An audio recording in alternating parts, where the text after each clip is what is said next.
So over the past year or so, I have made a lot of improvements to this, my home recording space. The new computer, the new desk, and all of that fancy setup. More importantly, the acoustics in this room and the improvements I've made there. You know, I've built my own little vocal booth, I've built my own acoustic panels, including a big movable panel, which normally would sit across the front here, so the sound will be slightly different today because I haven't put that across. But today, I'm gonna go back in time for today's video, because I want to do a video that requires that I basically undo everything in this space. So,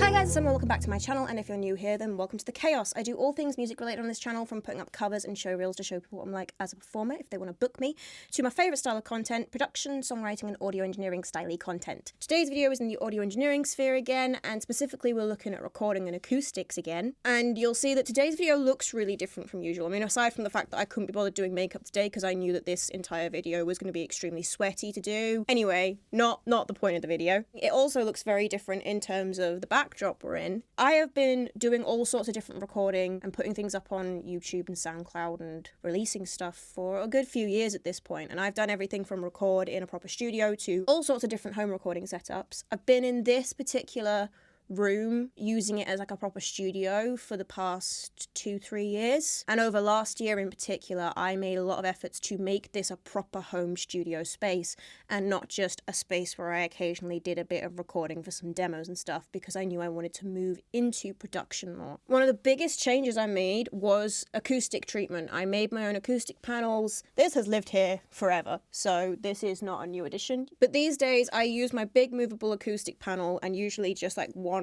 duvet hanging across to block off the door area, which means that my recordings, I have noticed personally, I think they sound a lot better, and not just because I am now recording with more than one microphone and with better quality microphones. Obviously that is another change that has been made to the studio.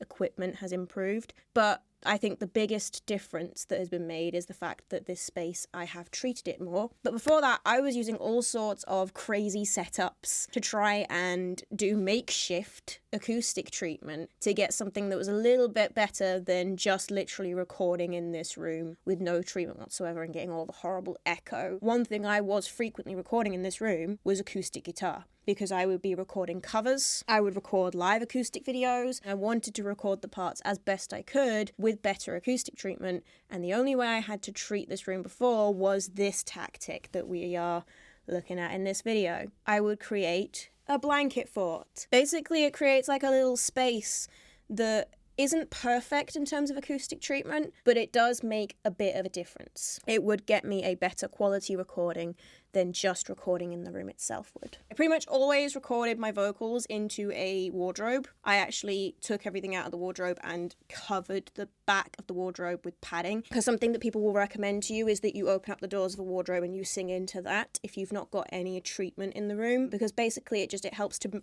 bring it down to a smaller space, so you're going to get fewer reflections, and because obviously a wardrobe is going to have stuff in it, fabric specifically, which is good for absorbing the reflections that you usually get. So yeah, that can be a good thing to do. But if you are going to do it, one thing I would recommend to make it actually work well is, if you can, pad that wardrobe. Get some like old cushions and stuff, any sort of old foam you can get your hands on. It just needs to be foam, and just staple gun it to the wardrobe. It's a good idea to figure out a way to drape a blanket over the back of the doors and over your head, and preferably not a blanket, actually go for a duvet if you can, wherever possible. If you can rig something up to hold something as heavy as a duvet in place, a duvet is better than just a blanket, because a duvet is 2 layers of fabric and then there's stuffing. And that's what I was doing for ages, was a padded wardrobe with a duvet hanging off the back of the doors over my head.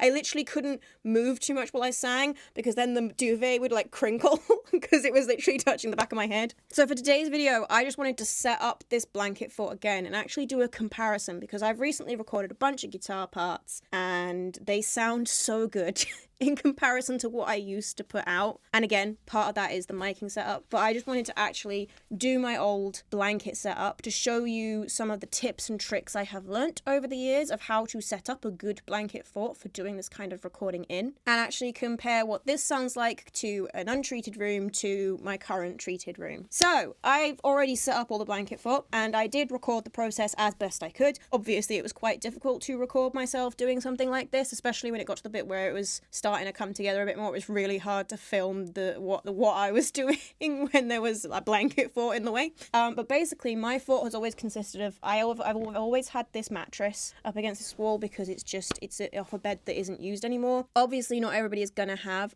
just a mattress, but any sort of big soft furnishing that you can get that you can put into your blanket fort in some way is going to help. So if you can build it around like a sofa that you're sitting on, put something on the floor if you've got hard floors. I am carpeted in this room, so I've already got that sorted. I like to build mine in the corner of the room because quite often leaning big things against the wall that you can then pin bits of blanket and duvet and stuff to is a really easy way to actually make the construction in a way where if you're building in the middle of the room, then you're likely to need to use a lot more of these guys, a lot more stands to build your fort with. And you don't really want to build a fort entirely made of mic stands or light stands or speaker stands. You probably have some sort of stands. If you are any sort of musician, you probably have a microphone stand that you're actually going to need to use, so that's not ideal. But if you have any sort of lighting rig, then you've got stands. If you've got a camera and a tripod, then you have a stand. I've actually got two lights that I like to use I use one of my light stands, and then I actually use the soft box of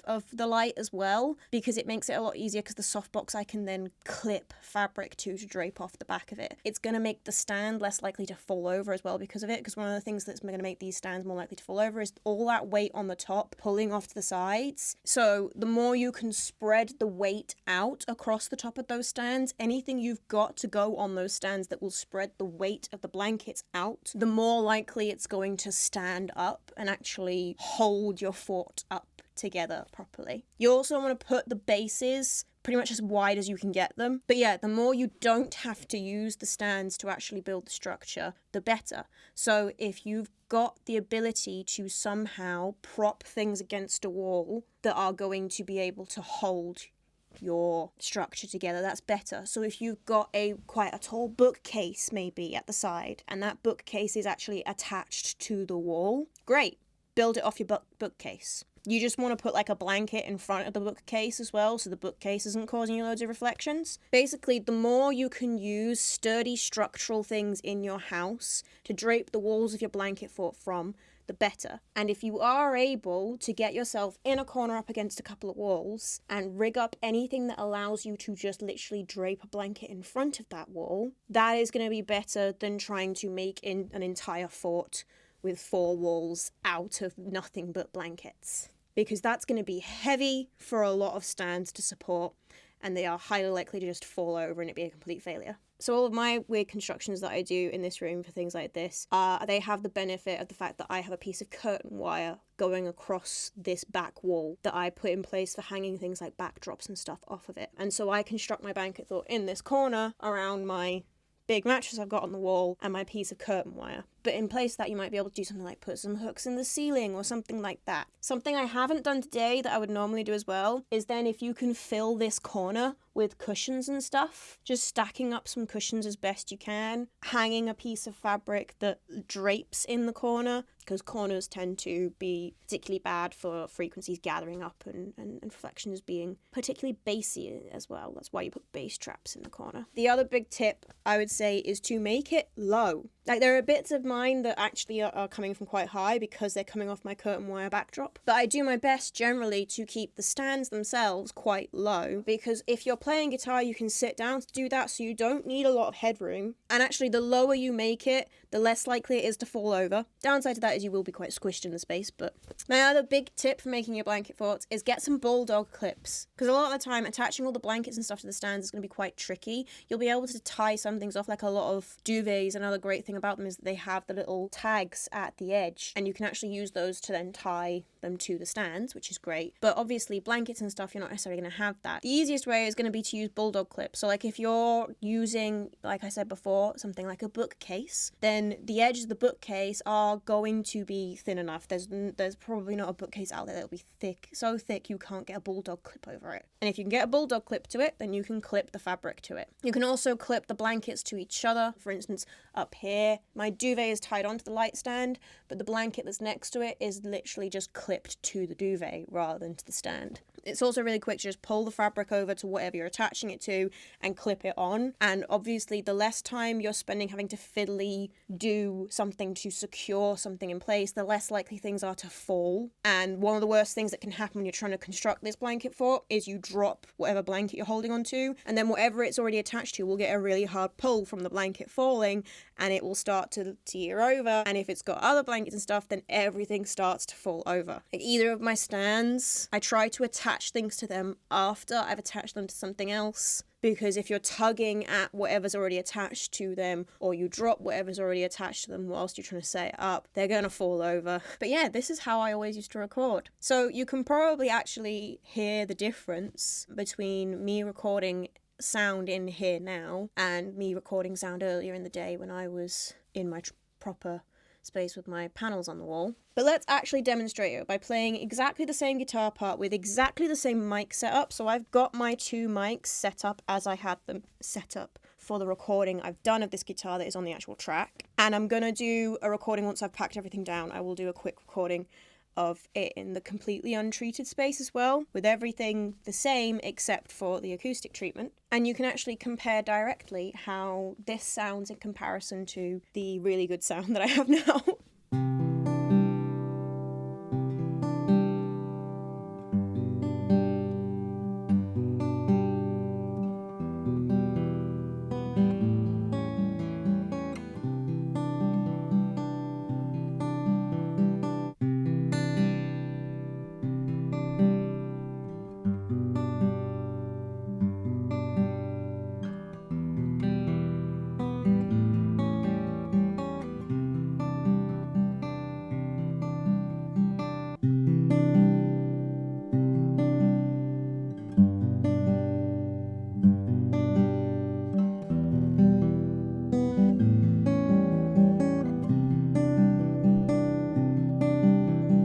So there you go. That's how I used to construct these little blanket forts to record in.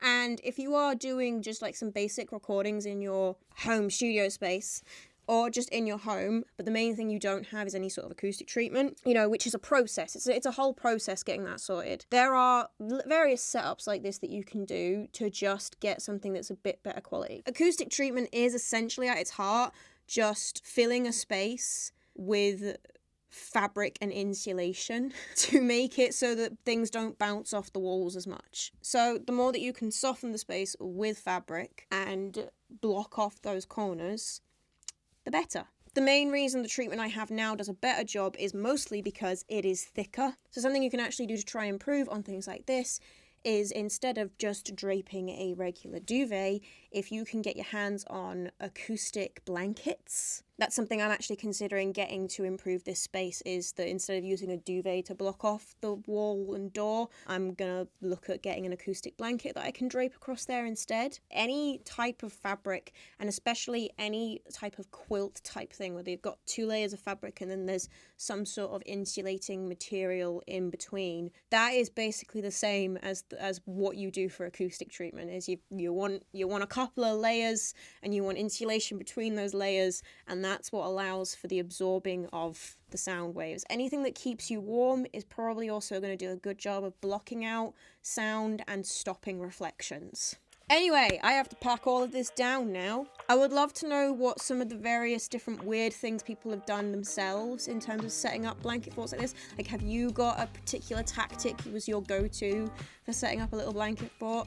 Let me know. I luckily no longer have to go quite this far anymore, because the biggest hassle about having to set something like this up is that this took quite a while to set up. It took a good 40 minutes. And now I have to take it back down again. If you enjoyed this video, then you might enjoy some of the other content on this channel, in which case you might want to hit that subscribe button. But I know that's a big choice to make, so do feel free to check out a few other videos before you do so. There'll be something recommended on the end screen. You can also leave a like, a comment, all that fun stuff. And if you would like to follow me on my various socials, they are linked in the description below. There's also a link to my Buy Me a Coffee account, where I post regular behind the scenes styling content, including outtakes videos. There'll be an outtakes video for my members on there. Okay, I think that's everything, guys. I shall see you guys next week with another fun music related video of some sort.